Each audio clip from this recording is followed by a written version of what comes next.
Namaste, Jai Hind and welcome to this edition of The Right Stand. I'm Anand Narasimhan. The Sabarimala Sri Dharmasastha temple dedicated to Lord Ayyappa is the most famous and prominent among all the Shastra temples in Kerala. Located in Pathanamthitta district in Kerala, the Sabarimala Sri Dharmasastha temple is dedicated to Lord Sri Ayyappa.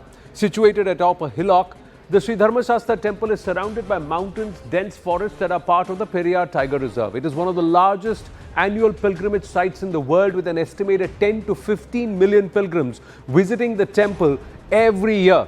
The Sabarimala temple lies on the sacred hilltop, perched 3,000 feet above sea level.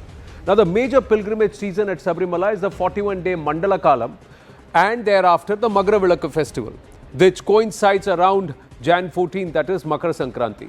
Now, the season begins on the first day of the Malayalam month of Vrichikam, November-December, and lasting for about 60 days with a break of 3 days in between. The Sabarimala Ayyappa temple opened on the 16th of November for the Mandala Magaravilakku pilgrimage season. The temple witnessed an unprecedented footfall in the first 48 hours. A massive influx of devotees was reported on Tuesday, on the 18th of November, resulting in a near stampede-like situation. Reports say that 2 lakh pilgrims reached the temple in just 48 hours, more than double the usual 40 to 50,000. Many devotees complained of long waiting hours, inadequate assistance and congestion along the trekking routes. Amid the heavy rush, a 58-year-old woman, Sadi from Kozhikode, collapsed and died after suffering a heart attack while trekking at the Appachimete area near Medu area near the Pamba river. Now, the Travancore Devasam board chief admitted to lapses. The BJP claimed and blamed the Kerala Left government and the Devasam board under its aegis of incompetence, and alleged that their anti-Hindu governance was exposed again. Now, Kerala High Court came down heavily on the Pinarayi Vijayan government and the temple board. The first observation: preparation should have started at least 6 months ago and number of virtual queues should be reduced, was the observation. The second observation: board informed that even after spot booking, more than 10,000 climbed the hill. The third one: why were devotees allowed to enter beyond capacity? Also, what is the point of pushing devotees in and out? There should not be any untoward incidents. The other part: at the top of the hill, there were no restrooms, no facilities. Women, children, old, aged women, because women between 15 to about 50 are not allowed as per the rules of the deity. So young children, young girls and older senior citizens, older women, along with a lot of men were present there, and they spent more than 12 to 14 hours at the top of the hill without food, water or even basic facilities, amenities. Now, heart-wrenching video of a child being fanned by the father has gone viral. These visuals show that the state was unprepared. Has this left government's anti-Sanatan mindset been exposed? They have always had an issue with Sabarimala, even trying to force the rules of the deity the other way, trying to force entry of non-faith people into the sanctum sanctorum in the name of liberty and equality and justice, etc. Listen into the pain and anguish of some of the devotees as they speak out and express their dismay at being treated like this. The inflow of visitors is unprecedented. Nobody expects 1 lakh people to come on the first and second days. So there is an inadequacy of systems.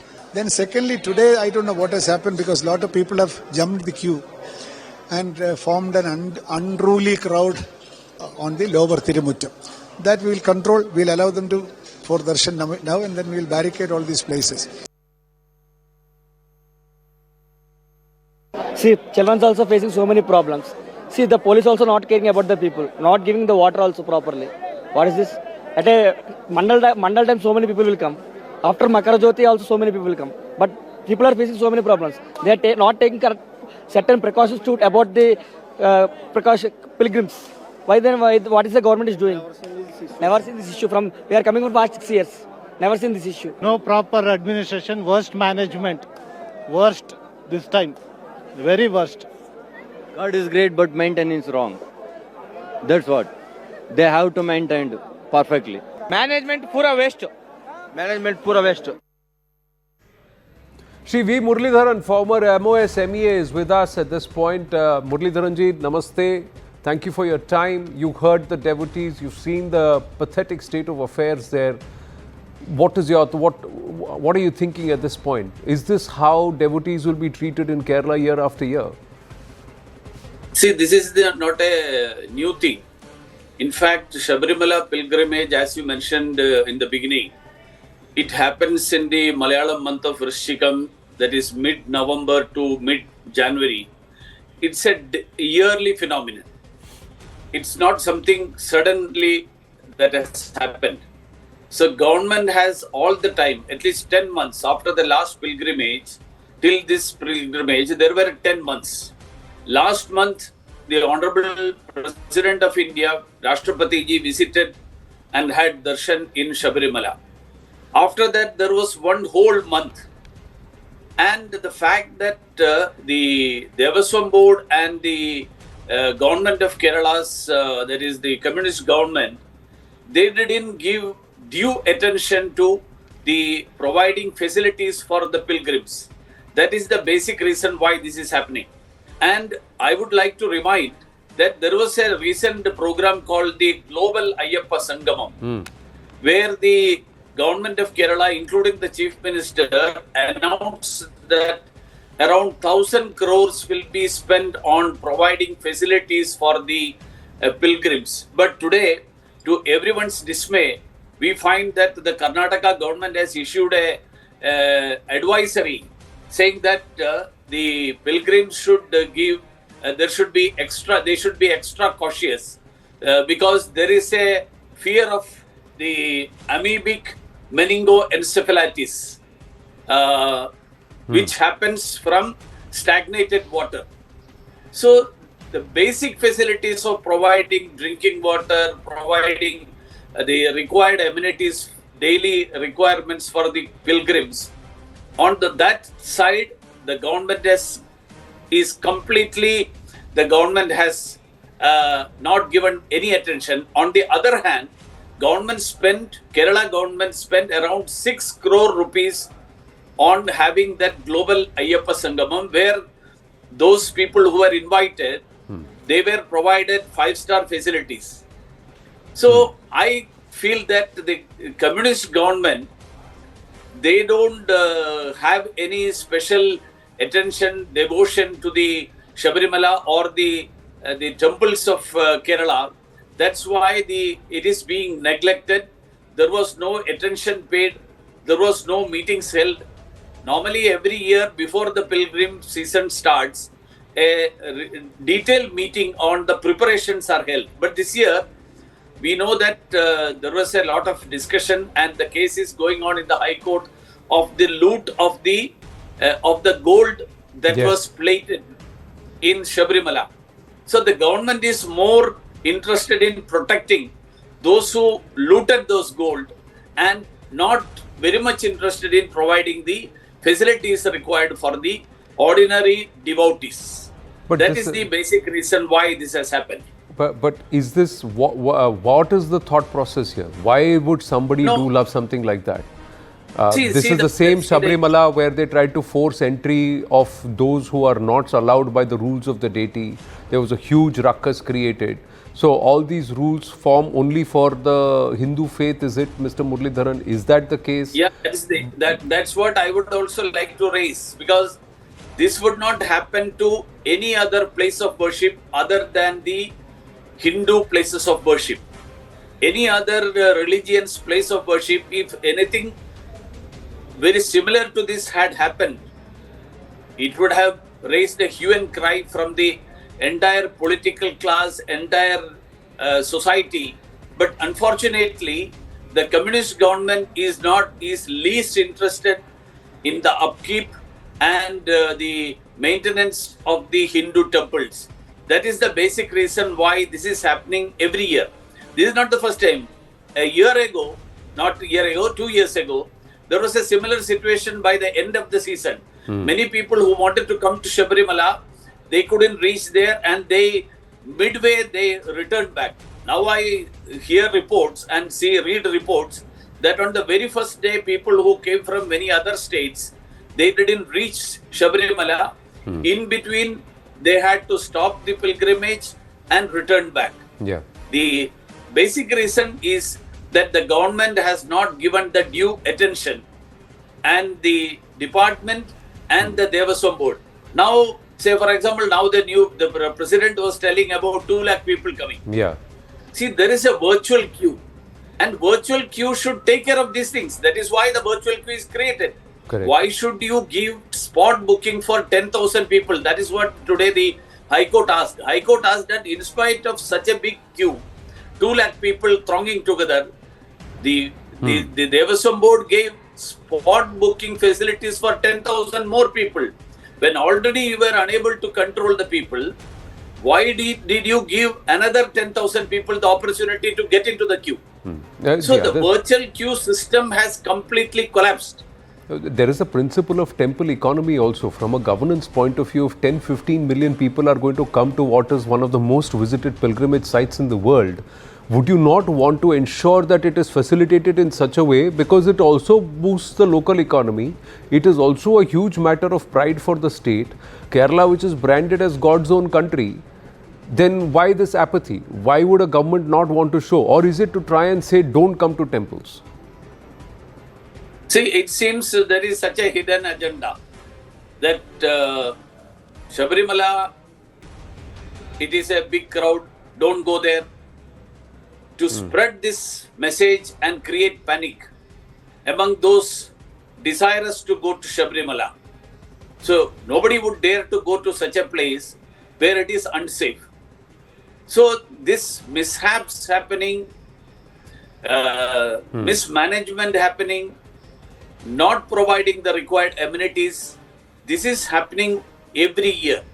In spite of the hue and cry at that moment, again, it repeats the next year. So it has become a recurring phenomenon. That's why the devotees will have to take this up in a big way and ensure that the temples are freed from non-believers.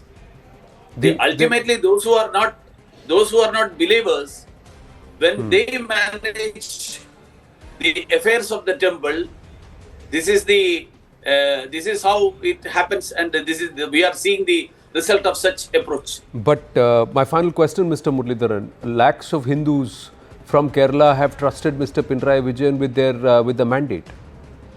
So has he betrayed that trust? Of course, I have no doubt about that. The believers in the temples, the devotees should think whether the Pinarayi Vijayan had upheld the trust deposed on him.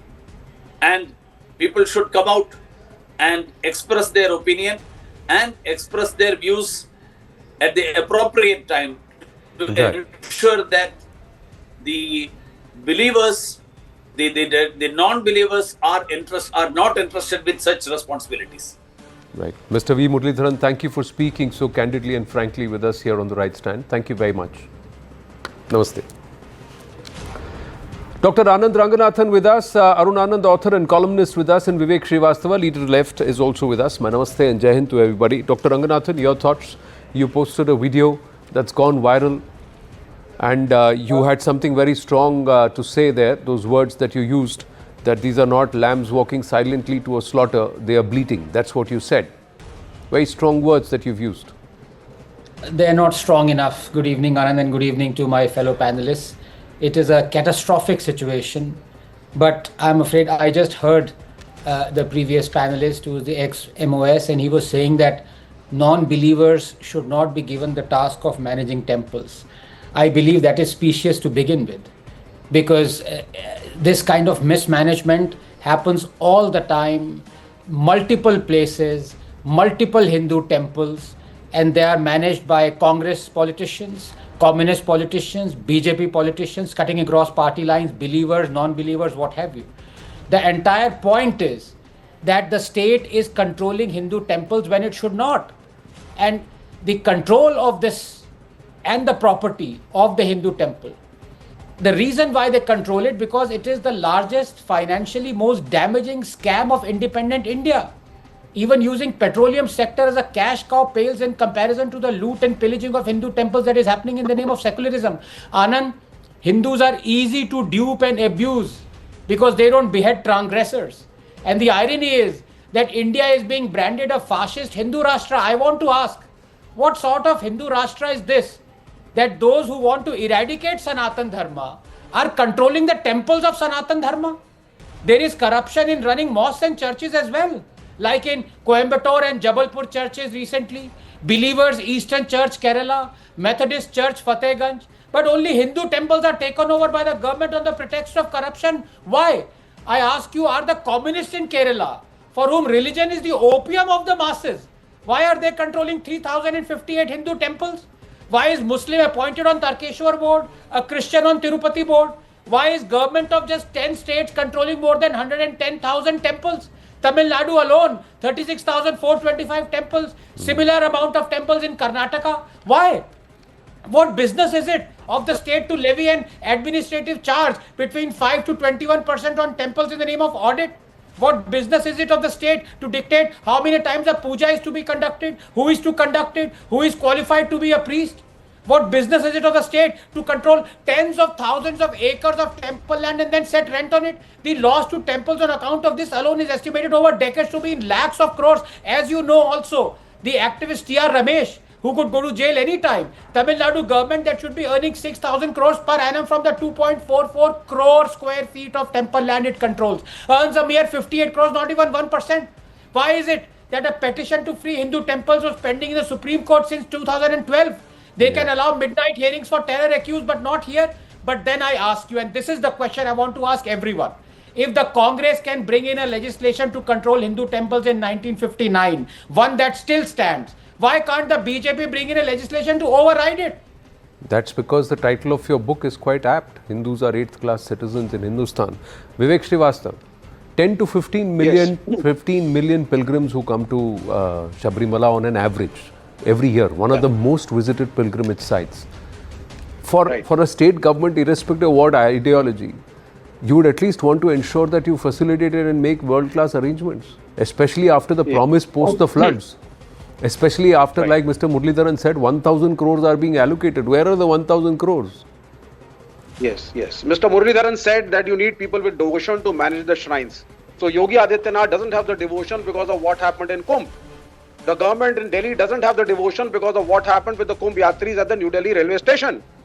What happened in Vaishno Devi Shrine Board recently in Vaishno Devi, that should also be disbanded because they do not have devotion, it seems. So anywhere if there is a fiasco, something goes wrong, overcrowding, more people come than estimated, you start questioning the devotion. So you should have a devoted Hindu government. Is that what you are trying to say? And what is Dr. Anand Narasimhan trying to talk of? State within a state, Musalman voter alag, Hindu voter alag, Musalmano ka alag, Hindu ka alag. What is this here? What? This is, the constitution says, listen to me now. You cannot allow the funds and the chandas and the donations being given in the name of the temples to be going into the pockets of the few priests. And that is why the Congress government brought in that legislation. And you want to turn the clock back. Who are you to allege that? No, let me speak. Who are you to allege it? Of course I am alleging it. And you are not alleging that the same, that the Maulvis are also pocketing, that there is corruption in mosques and churches? Who the hell are you? Are you an auditor? Your logic is, when you do not have any logic to defend the taking over of the temples by the government, Okay, you start getting into Vivek Srivastav, just, okay, can we just lower down the volume, but you can keep the intensity, let's lower down the volume. What I am asking you is, whatever position that you are taking with Hindu temples, should you not take the same position with all other religious institutions? Why don't you say that? Are you trying to say that there is no corruption in mosques? There is no corruption with Waqf? What was the left's position on Waqf? What is the left position on the corruption there? Are you saying that there are no churches and no places where donations are being misused and they should not come under state control? If you believe in equanimity, I do. Then the control of state should be across all religious institutions, not just endowment boards for Hindu religious institutions. First of all, a lot of misinformation that these Hindu-wadi Sangatans and the sitting government at the center has been spreading about the Waqf is wrong. You cannot suddenly go and see a land and say, "Ye mera ho gaya to ho gaya." Answer my question. No. In Kerala, does the state control all religious institutions? No. you can, but it is not needed. No, why? After No, you why? can. Who are you to? How is the left deciding? I will control Hindu institutions because they are corrupt, but non-Hindu institutions are not corrupt because I decide so. Oh, what logic is that, sir? Have the same position. And they are governed by the Societies Act. No, ऐसा नहीं है. have the same position. No, whatever you alleged, what I'm saying is, why is the left government not having the same position for everyone? Then the left government should also say that the donations put by Hindu pilgrims at the Wavar mosque should also go to the state and it should not be collected by the mosque entities, then the mosque authorities there. No. Is the state saying that? Is the state saying that the donation box at the Wavar mosque also belongs to the state? Is it saying that? So the fashion is that if something goes wrong with the Hindu majority Is or the the saying institution, that? Now why are you digressing? You're not answering my question. You have to give me 30 seconds. You have been You're not preaching, let me answering my speak. question. No, don't digress. So अरे you made the allegation. I heard you.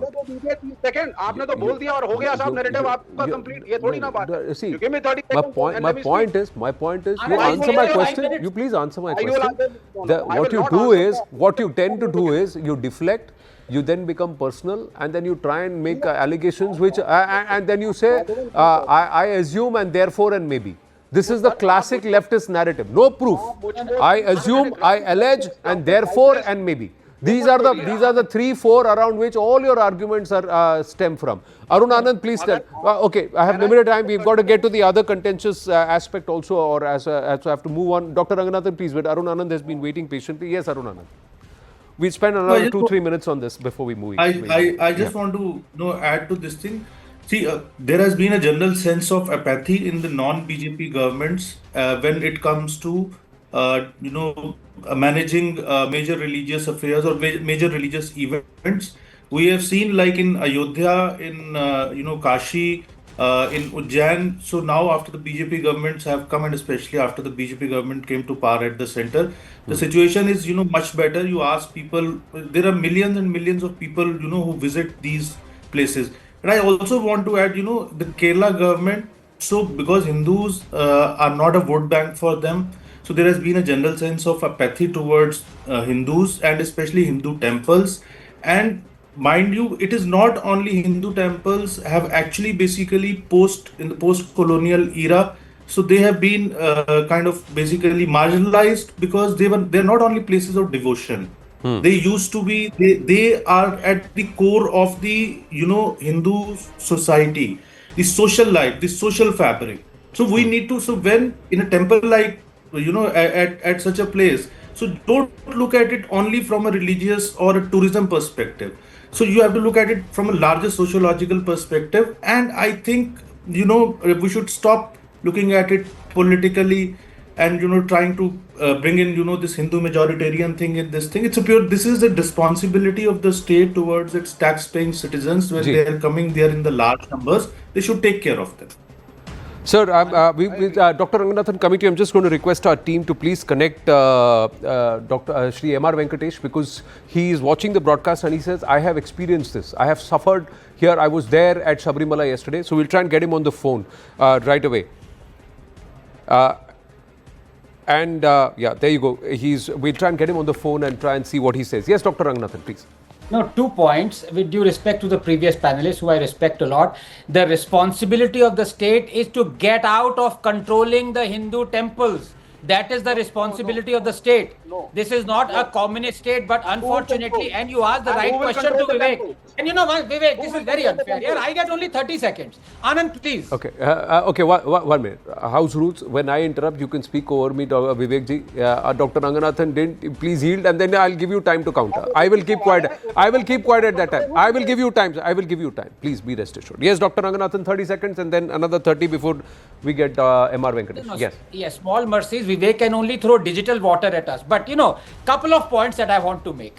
First one, I asked a very simple question. If you're controlling Hindu temples, why aren't you controlling mosques and churches? You asked the same question. You know why Vivek didn't answer it? Because char neembu nichodne se doodh bhi itna nahi phatta. I don't want to complete it. That is the reason. Otherwise, if you have the guts, you will control the corrupt mosques and corrupt churches as well. Why do you only go after Hindu temples? No, and not just that. See, under the left government, they had the audacity to send non-faithful into the sanctum sanctorum and break the rules of the Yes. deity.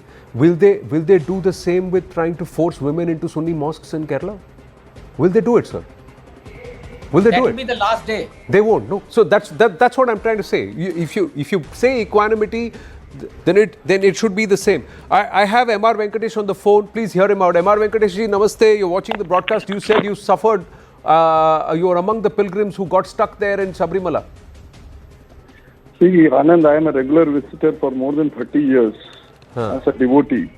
Not as a visitor, but I go there with all the Shraddha. Every year I see that the entire arrangement made for the pilgrims goes backwards. And you think that from now on it will stop and it will improve. Next year you go, you find the whole thing goes down further. So this is because of the lackadaisical attitude of the government, of the Devasam board. Pilgrims are the least of the priority. Minting money is the only reason why that Devasam board remains. Is it unfortunate as it's? Is it true that there was no check on the number of people who would climb up to the Sannidhanam towards that area? Is it true that there is no water, no food, nothing there at the top? Not even toilets? There are. No, it is basically a forest, and the temple opens 5 days in a month, along with the coinciding with the first few days of the Hindu calendar. Yeah. Unfortunately, what happens is the entire area is so badly managed, and any rush of pilgrims, and you should see the pilgrims come in during the monthly puja as well as during the seasons, which begins right now. You see that lakhs and lakhs of people coming, and everybody is treated with utmost contempt. Everybody is just left to fend for himself. The food or water facilities just are bare minimal. And nobody cares, nobody does, and the temple has so much of money. So much of money gets from the devotees themselves. They pour so much of money, so much of love, so much of affection into the temple hundis and the collection places. Nothing is taken care of. Nothing is orderly. Nothing is maintained. Everything is left to chance. And this year also the same case that was experienced? Same thing? Yes. Same thing. I went there in July and I found the same thing. And I am sure, Anand, for the next 30 years, this will not improve. The reason for it is the Kerala government has taken a vow not to improve anything in Sabarimala. And they want to keep it as frugal as possible, as elementary as possible. It is Kamchalau administrative or infrastructure that's going on. But why would they do that? Because Hindus of Kerala have largely voted for the left. They have trusted the left with their mandate. No, that's for the Hindus of the Kerala state government to answer. Kerala state to answer. The fact of the matter is, whether it is Congress or left, the Hindus have always got a raw deal from the temple administration, and it is pathetic. MR Venkatesh, thank you for speaking with us. Now Vivek Srivastava. Yeah, I'll answer the questions one by one. Number one, yes, if there is a concern and there are limitations and some things are lacking in the way the state government is functioning, it should be improved. Everybody agrees on it. Number two, you talked of it that why are we talking only of temples, why not the mosques? Because you have caste system only in this particular religion that False. Again, a false leftist narrative. A false leftist narrative.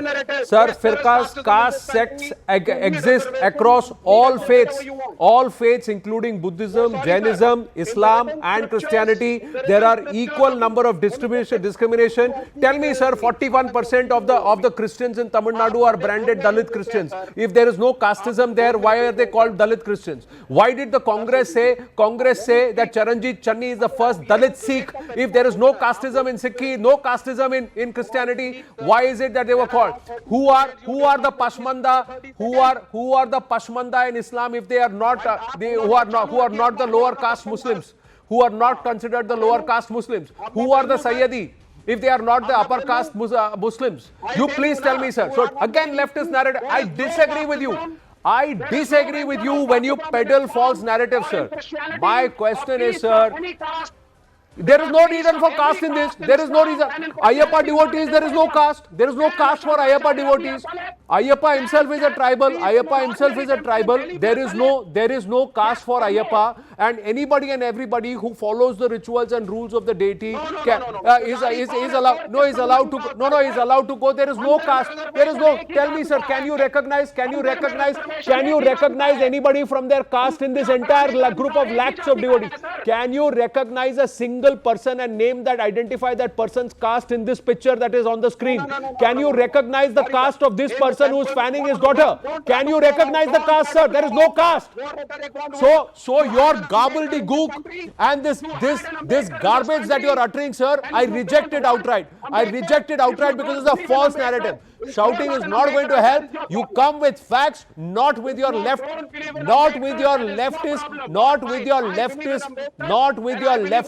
vitriol and a false narrative. No, sir.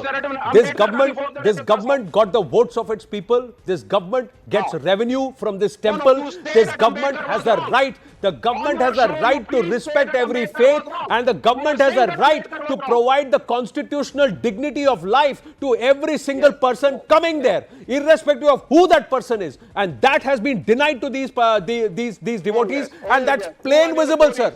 Plain and simple visible at this point. Arun Anand, agree, disagree? आप चिल्लाइए मत sir.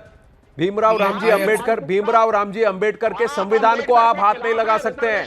आप 42nd amendment के बाद वाला 44th amendment के बाद वाला संविधान पकड़ रहे हैं जो भीमराव रामजी अंबेडकर जी के संविधान से ही अलग है, उसके विपरीत है. आप कौन, आप क्या अंबेडकर की बात कर रहे हैं?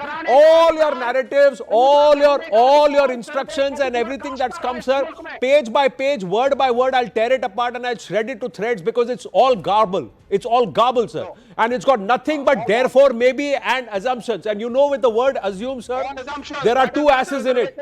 So you make an ass of you and me when you assume. So let's not do that, please. So I reject that outright, sir. Yes. Arun Anand ji.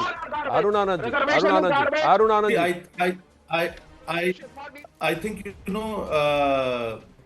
see, the problem is basically whenever, instead of fixing the accountability, what we intend to do is that there can be nothing wrong with basically, a certain political ideology. So the problem is that we need to fix the accountability. There has to be we do not need to change the goalpost, and I am aghast and shocked basically this whole so-called the left illiberal class. So none of them is basically talking about this inhumane thing which is happening in Kerala right now and the pictures which you are showing. So I think there are certain things in which we need to rise above the political ideologies, and I agree with Anand Ranganathan ji and you also. See, if you go to the Supreme Court or if you go to the high courts, the largest number of cases you will find the churches. So there is a heavy dispute in terms of the land disputes. Right. Go and ask any major or senior lawyer. Similarly, the government brought the Waqf Act to, otherwise we know that what was happening basically through the Waqf boards all over the country. Right. So I think, but I also want to bring in a point here, that I agree with this thing that Hindus should be able to manage their own temples, but we also need to develop certain protocols, so that they do not become basically the hub of corruption. We need to learn from the mistakes which are being transparency, accountability is important, but if governments are wanting to ensure that there is dignity that is given, it's a government's job to do this. And if you have committed funds to this place, then you have to show that funds are actualized and there is some metric here. If 2 lakh people have come there, that means you should have an account. What is the local intelligence doing? What are the Devasam board doing? What are these people doing? What are the... Sir, we ask questions. We ask questions to everybody. 65 the expected. Keep shouting. You first say Pinarayi Vijayan was wrong. You first say Pinarayi Vijayan should go. You first say Pinarayi Vijayan should be made accountable before you point fingers at anybody else. You won't say any word. You won't say anything. Again, you'll shift the goalpost. 65 crore people rather than 41 crore people turned up at Kumbh. And how was it managed? Learn from Yogi Adityanath. What happened on that night was an unfortunate incident, but 65 crore people came. Here it is 2 lakh people, sir, and you've not been able to manage them despite knowing that they are going to turn up on that day. That's what it is. So if you before you point fingers at someone, sir, 3 are pointing back at you, and you must say that Mr. Pinarayi Vijayan should apologize to Hindus of the country, and he should step down before you point fingers at Mr. Yogi Adityanath. Otherwise, don't point fingers at anybody. Let's move on. Your shouting is not going to help, sir. You've been caught. I'm not shouting. You've been caught right now. All your narratives are all your narratives are fake, sir. You stitching these narratives is very akin to a Romila Thapar saying that Yudhishthir was influenced by Buddhism. It's the same thing, sir. So it doesn't work. Therefore, maybe, and these assumptions don't work, sir. Who you make an ass of is very, very clearly evident in this case. Let's not do that. Let's quickly move on here to the other big story.